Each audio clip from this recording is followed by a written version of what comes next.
इस्लामाबाद में शोहर ने मुबैना तौर पर अपनी बीवी की दोनों टांगे कुल्हाड़ी से काट कर कत्ल कर दिया। पहले उसको कुछ ऐसा दिया गया जिससे अपने आप पे काबू नहीं रहा, पूरे हाथों पे वार हुआ है, खौफनाक मंजर पेश कर रहा था। ये भाग के गाँव चला गया था। ये बताएं कि 3 बच्चों की मां को उसके शोहर ने कत्ल कर दिया। ये कत्ल का वाक़या कैसे हुआ?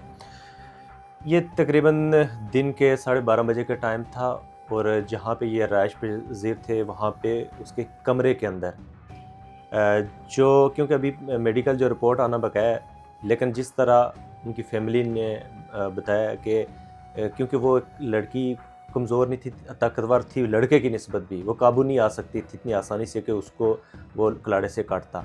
पहले उसको कुछ ऐसा दिया गया जिससे वो अपने आप पे काबू नहीं रख सकी। उसके बाद फिर उसने सबसे पहले यहाँ पे उसको वार किया है, जो उसको शदीद जहाँ पे चोट पड़ी है, जो कनपट्टी पे। उसके बाद फिर उसने हाथ उसके काटे हैं, पूरे हाथों पे वार हुआ है। फिर उसके बाद उसकी पूरी जिस्म की टांगों पे कुल्हाड़ी के वार किए गए और उसके बाद इतनी ज़्यादा उसको काटा गया कि जैसे दूसरी जो उसका भाई था घर के दूसरे हिस्से में जो रहायश पज़ीर था, वो उसको जैसे आवाज़ पहुंची, वो पहुंचता है तो अंदर जाके देखता है तो उसको कुल्हाड़ी के वार करके उसका जिस्म का मतलब खून खून था, वो पूरा कमरा इसका मतलब एक खौफनाक मंजर पेश कर रहा था। वजह ये बनी है, जिस तरह फैमिली ने बताया कि ये जॉब करता था G10 के अंदर। वो लड़की ख़ुद भी AFIC रावलपिंडी के अंदर जॉब करती थी और कभी ये काम करता था, कभी नहीं करता था। ज़्यादातर वही कमाती थी, सारा कुछ सिलसिला करती थी, लेकिन ये बगैर किसी वजह के कोई नाराज़ हो जाता था कभी। और 2 माह पहले, जिस तरह फैमिली ने बताया कि 2 माह पहले ये नाराज़ होकर ज़बानी कलामी तलाक तलाक मतलब 3 बार कह के गाँव चला गया था। उसके बाद जब वापस आता है तो वापस आके वापस इन्हीं के घर आ जाता है जहाँ पे ये रहायश पज़ीर थी। तो वहाँ पे उसने उसकी जो मिसेस थी उसने कहा कि क्योंकि तुमने 3 बार तलाक दे दी थी तो अब इस्लामी लिहाज से भी, अखलाकी लिहाज से भी यही है कि अगर तुम रहना चाहते हो तो दोबारा निकाह करो। तो वो नहीं माना, लेकिन फिर भी वो वहाँ, क्योंकि इसमें से 3 बच्चे थे, उसने कहा कि अगर तुम फिर भी रहना चाहते हो तो किसी किस्म का भी जो मैरिटल ऑब्लिगेशन है वो आप परफॉर्म नहीं कर सकते।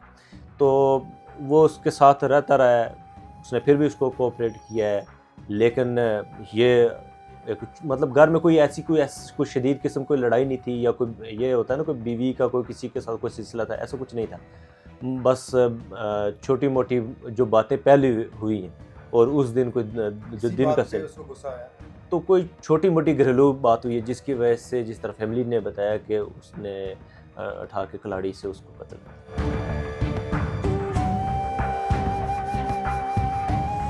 ये बताएं कि इनके कितने बच्चे थे और उनकी क्या उम्रें हैं?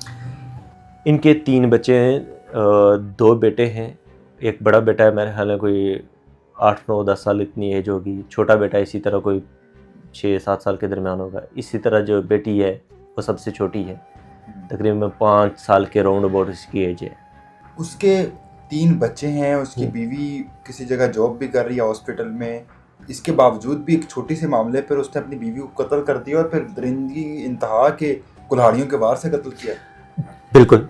और कत्ल उसने कुल्हाड़ी से अपनी बीवी को, जिसमें से 3 बच्चे हैं, जिसके साथ उसने ज़िंदगी का सफ़र तय किया है, वक्त गुजारा है, और उसके बाद कत्ल करने के बाद जिस तरह उन्होंने फैमिली बताया कि ये भाग के गाँव चला गया था और वहाँ पे जाके उनको कहता है कि मेरे से ये गलती हो गई, मुझे माफ़ कर दो। तो उन्होंने कहा ये गलती हुई है कि तुमने ये एक अपनी बीवी को उसके टुकड़े टुकड़े कर दिए। पुलिस ने मुलजिम को गिरफ्तार दूसरे दिन गिरफ्तार हो गया था। फिर उसके बाद इसको अदालत में पेश किया गया, उसका रिमांड वगैरह हुआ और उसको जुडिशल किया गया। तो अभी ये केस किस सिमत जा रहा है?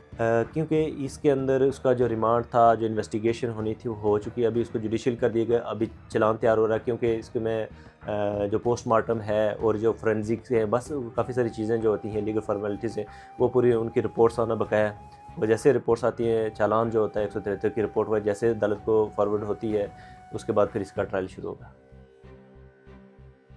लड़की जिसको कत्ल किया गया है, उसमें ऐसा क्या था कि उसको कुल्हाड़ियों के वार से कत्ल किया? उसके वर्सा क्या बताते हैं?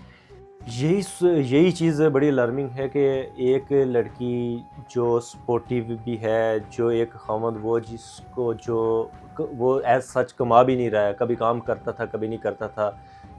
G10 के अंदर कोई काम उसने शुरू किया था, फिर मोस्टली जो कोऑपरेट करती थी या सोर्स ऑफ इनकम भी था वो बीवी की साइड से ही था, और बच्चों को भी एक ऑलमोस्ट वही पाल रहा था। और सिर्फ वो नहीं पाल रहा था बल्कि बच्चों का जो मामू है, जो इस केस का मुद्दई है, वो ही मोस्टली कहता है कि जब भी कोई ये पे नहीं करता था या कोई मसला होता था, मैं उनकी लुक आफ्टर करता था, सारा कुछ करता था।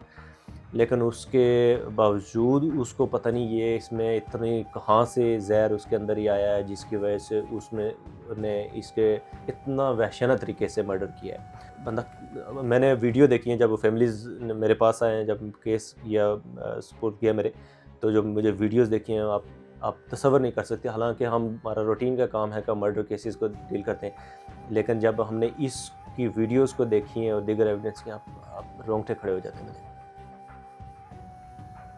बताइएगा क्या हुआ? जी सर, मेरा बनवाई जो है नदीम, उसने मेरी बहन रानी को कत्ल कर दिया। तो सर सानू तो ये इंसाफ चाहिए, कुछ मैं नहीं कह सकता हूँ, बहुत मैं परेशान हूँ, कुछ नहीं कह सकता सर। हुकूमत से क्या मुतालबा करेंगे आप? जो भी काम करना है वकील साहब करेंगे, हुकूमत करके जो भी करना है, हमने सानू इंसाफ चाहिए सर, मेहरबानी करो।